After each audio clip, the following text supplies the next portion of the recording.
নমস্কার বন্ধুরা, যোজনা হেল্প বাংলা চ্যানেলের আরও একটি নতুন ভিডিওতে আপনাদের সকলকে স্বাগত জানাই। আপনারা সকলেই জানেন এসএসসি দুর্নীতির কথা। দুর্নীতির মাত্রা এতটাই চরমে পৌঁছে গিয়েছিল যে প্রায় 26,000 শিক্ষকের চাকরি বাতিল করে দিয়েছিল কলকাতা হাইকোর্ট। কলকাতা হাইকোর্টের এই রায় না মেনে রাজ্য সরকার সরাসরি সুপ্রিম কোর্টে মামলা দায়ের করে।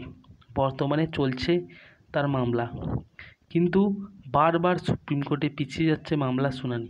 তাহলে কি হতে চলেছে 26,000 শিক্ষকের ভবিষ্যৎ? তাদের চাকরি থাকবে না বাতিল হয়ে যাবে? আর সুপ্রিম কোর্টই বা নতুন করে কি রায় দিল, এই সংক্রান্ত বিস্তারিত জেনে নিন আজকের এই ভিডিও থেকে। তাই ভিডিওটি স্কিপ না করে প্রথম থেকে শেষ পর্যন্ত দেখুন।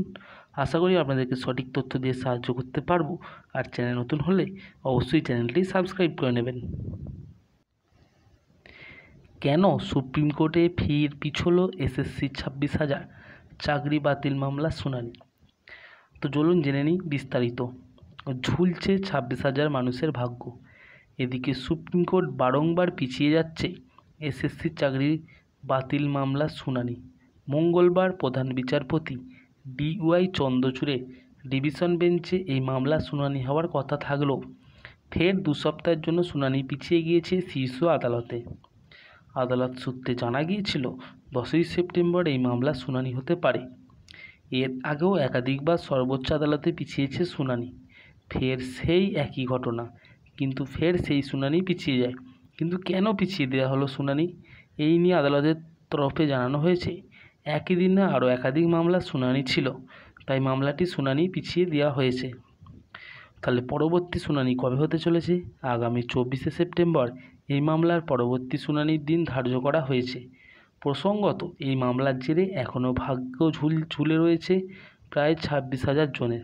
এর আগে গত 16ই জুলাই সুপ্রিম কোর্টে মামলা উঠলে সেই শুনানি পিছিয়ে দেওয়া হয়েছিল 21 দিনের জন্য। তারপর থেকে মামলা আর শুনানির জন্য ওঠেনি শীর্ষ আদালতে। পূর্বে সুপ্রিম কোর্টের নির্দেশ ছিল যে এই মামলার সঙ্গে যুক্ত সমস্ত পক্ষের বক্তব্য শোনা হবে, তারপরেই সিদ্ধান্ত নেওয়া হবে। এরপর 3 সপ্তাহ হয়ে গেল। 6ই আগস্ট ফের ওই মামলার শুনানি হওয়ার কথা ছিল সুপ্রিম কোর্টে, তবে সময়ের অভাবে সেবারও শুনানি হয়নি। আর এবারে 10 তারিখ অর্থাৎ মঙ্গলবার মামলার শুনানির সম্ভাবনা থাকলেও তা হলো না।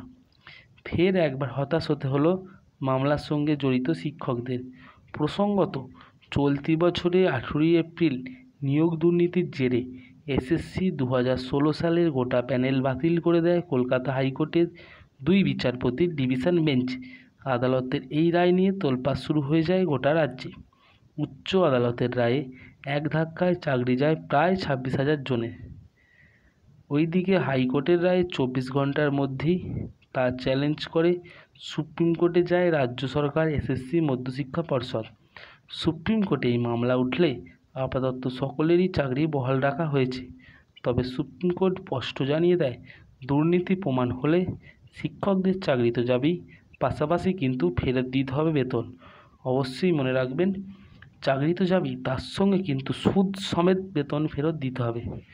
তো এই ছিল 26,000 চাকরি অর্থাৎ 26,000 শিক্ষকের সুপ্রিম কোর্টে কী রায় তার একটা ছোট্ট আপডেট।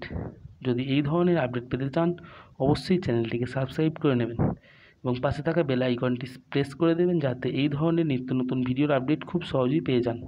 যদি ভিডিওটি ভালো লাগে অবশ্যই একটি লাইক করে দেবেন। ধন্যবাদ।